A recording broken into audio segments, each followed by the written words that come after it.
சாத்தான்குளம் தந்தை மகன் கொலை வழக்கில் தீர்ப்பு வாசிக்கப்பட்டு வருகிறது. அந்த ஜெயராஜ் பென்னிக்ஸ் இருவரும் அடித்து கொல்லப்பட்டது உறுதிப்படுத்தப்பட்டிருக்கிறது என்று நீதிபதி முத்துக்குமரன் அதை உறுதிப்படுத்தி இருக்கிறார். இதைத் தொடர்ந்து அவர்கள் இறப்புக்கு என்னென்ன காரணம் என்பது குறித்து சாட்சியங்களிடம் நடத்திய விசாரணை, குற்றப்பத்திரிகையில் தாக்கல் செய்யப்பட்ட ஆவணங்கள் ஆகியவற்றின் அடிப்படையில் இப்போது தீர்ப்பு வாசிக்கப்பட்டுக் கொண்டிருக்கிறது.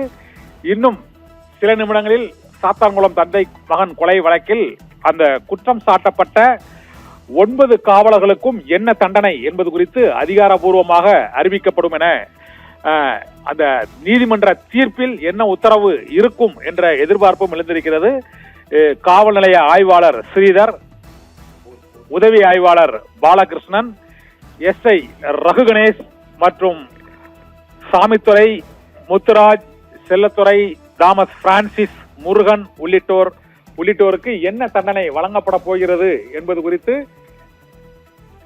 இன்னும் சில நிமிடங்களில் மதுரை மாவட்ட நீதிமன்ற நீதிபதி முத்துக்குமரன் தீர்ப்பு அளிக்க இருக்கிறார். இந்த தீர்ப்பில் ஜெயராஜ் பென்னிக்ஸ் படுகொலைக்கு காரணமான காவல்துறையினருக்கு என்ன தண்டனை வழங்கப்பட போகிறது என்பது குறித்த எதிர்பார்ப்பு மற்றும் 6 ஆண்டுகளாக நடைபெற்ற இந்த வழக்கு விசாரணையில் குற்றம் சாட்டப்பட்டவர்களுக்கு உச்சபட்ச தண்டனை வழங்கப்பட வேண்டும், அவர்களுக்கு மரண தண்டனை வழங்கப்பட வேண்டும் என்று அந்த பாதிக்கப்பட்ட மக்களின் தரப்பில் எதிர்பார்ப்பு இருக்கிறது. அந்த எதிர்பார்ப்பு இன்றைய தீர்ப்பில் பூர்த்தியாகுமா அல்லது வாழ்நாள் சிறை தண்டனை விதிக்கப்படுமா? காவல்துறையைச் சேர்ந்த 9 பேருக்கும் என்ன தண்டனை விதிக்கப்பட போகிறது என்ற எதிர்பார்ப்பு இந்த வழக்கில் எழுந்திருக்கிறது. நீதிபதி தீர்ப்பை வாசித்துக் கொண்டிருக்கிறார். இந்த சூழ்நிலையில் இப்போது சாத்தான்குளம் தந்தை மகன் படுகொலை வழக்கில் தீர்ப்பு வாசிக்கப்பட்டுக் கொண்டிருக்கிறது. இன்னும் சற்று நேரத்தில் அவர்களுக்கு என்ன தண்டனை வழங்கப்படும் என்ற விவரம் தீர்ப்பில் அறிவிக்கப்படும்.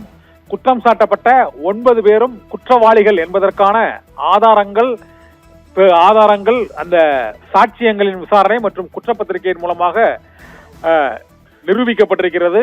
இந்த சூழ்நிலையில் இன்னும் சில நிமிடங்களில் சாத்தான்குளம் தந்தை மகன் வழக்கில் தீர்ப்பு வழங்கப்படும். தீர்ப்பு வாசிக்கப்பட்டுக் கொண்டிருக்கிறது.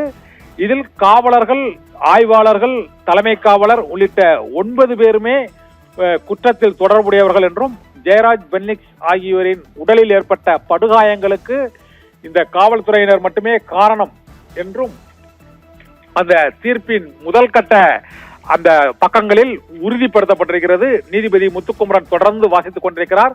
தண்டனை விவரங்கள் அறிவிக்கப்பட்ட உடனடியாக இந்த தண்டனை விவரங்கள் நேரலையில் உத்தரவுகள் அனைத்தும் தெரிவிக்கப்படும். சாத்தான்குளம் தந்தை மகன் கொலை வழக்கில் தீர்ப்பு தொடர்ந்து வாசிக்கப்பட்டு உத்தரவு இன்னும் சில நிமிடங்களில் பிறப்பிக்கப்படும் என எதிர்பார்க்கப்படுகிறது.